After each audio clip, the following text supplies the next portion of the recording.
guys, this is Eileen coming at you from Just Cowbells, and today I just want to go through for my beginner class, my upcoming beginner class, and then some of the clients that I've been working with on how we can loosen up our body before we swing to get our body ready. So this, we kind of do a similar flow at the beginning of each class, and it takes movements from original strength, from Dr. Mark Chang's prehab rehab, from strong first, some of the warm-up material. So we kind of put that all together and go through some motions to basically loosen up our body and get it ready for movement. So one thing I actually like to do before I start any session is to just do a forward bend to get in touch with my body, places that are tight, places that feel where I might feel pain or feel a little achy. So I would start with just a forward bend and kind of see how far down my arms go. Are my arms coming down even? Do I have pain in my hips? Do I have pain in my back? How does that feel? And then come back up. And I like to check that again at the end, and we'll do that at the end. And if I've warmed up properly and loosened my body, my hands should come lower. I should be looser in that posture than when I first started. So we're going to go through a number of different postures, and the first one is going to be sitting. And one of the things I like to do first is massage the feet. Our back is connected right down to the bottom of our foot, so I like to massage feet before I start. Sometimes I do this by rolling a ball on the bottom of my feet, which is a nice way. It's a little painful, but it's a nice way to loosen up the bottom of your feet. Your feet are really important in kettlebell work, so I always recommend that you train barefoot or train in grippy socks if it's cold, or if the facility that you're training in doesn't allow you to go barefoot. Next, what I like to do is just loosen up the joints, and so that would be loosening up my ankles. And so I just move them a few times in each direction. And I'd switch sides and do the other ankle.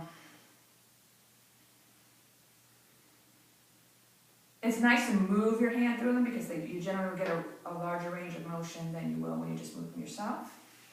Next will be wrists. I like to tuck in my elbows here to close the chain there, so I'm just moving my wrists.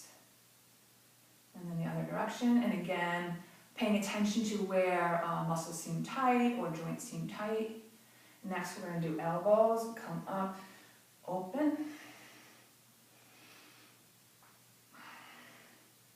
So we do about 5 times each direction. I'm not going to do all those reps here, and we just come back.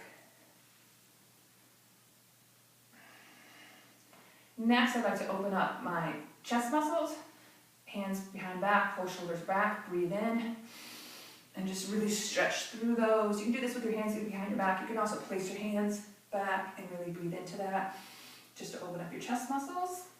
Next, come up, separate your head nice and tall, just try and separate it from your neck muscles, and then just turn your head in each direction. And I'm going to do a couple of those.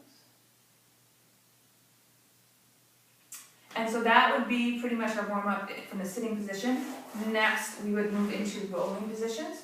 And so I like to do segmented rolling, where you're just coming over with an arm, coming over with a leg. Any kind of rolling patterns are good to start. I also really like, especially if we're going to be doing upper body work, to do the roll and stretch, where you roll through and then stretch back. You can see already I'm a little tight on that side. Generally, if I do a few, I can loosen up. Come on over.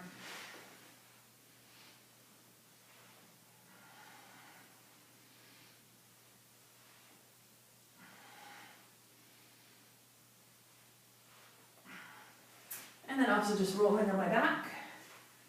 It's a nice way to get a little back massage. Also engage your core and get your body used to moving as a unit.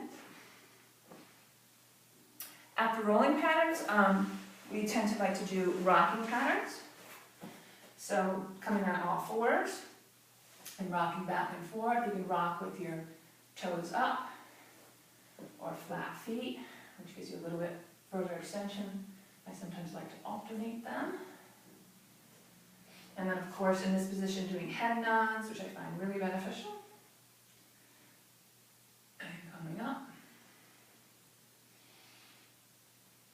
I usually do about 10 of those. And then again, if I'm going to do upper body work, I generally would do some tripod positions with my arms, where I would look up and then extend overhead, come down,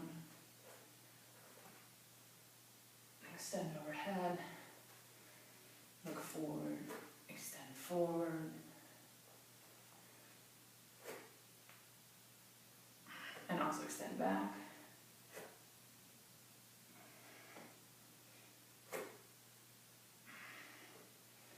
And then from this position, I like to do cross crawls, where you are lifting opposite limbs at the same time.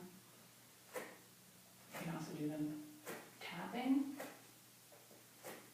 And of course, if you wanted to, you could start a crawl in this position. But next, usually what we do is then come up and we rock into our calves. I tend to have very tight calves, so this is one that I enjoy a lot because it loosens that up. And then bring our body parts back with control. Come on up.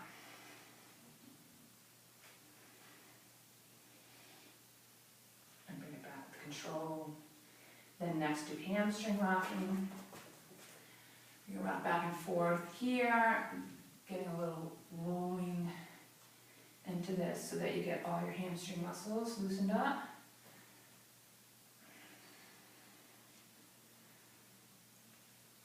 And switch sides.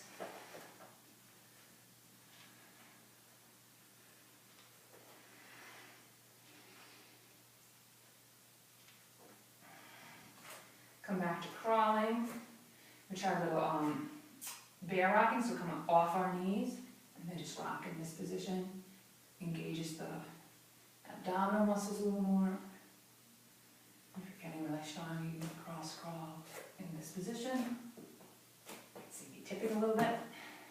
From here, I generally like to do some look forward, do downward dog,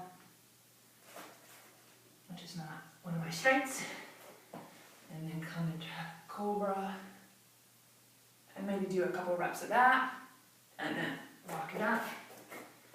And then usually to get my heart rate going, I'll either do cross crawls in this position or do marching in this position, just to get the heart rate going a little bit and get that cross lateral motions going. And that's generally what we do to before we start class, to get our bodies ready to swing. And if I've done that correctly and well, and then when I come down, you see now my hands touch the floor, I'm looser, I feel good, I feel ready to swing. So just to give you a little taste of what to expect next week when the new cycle starts, and thanks for watching.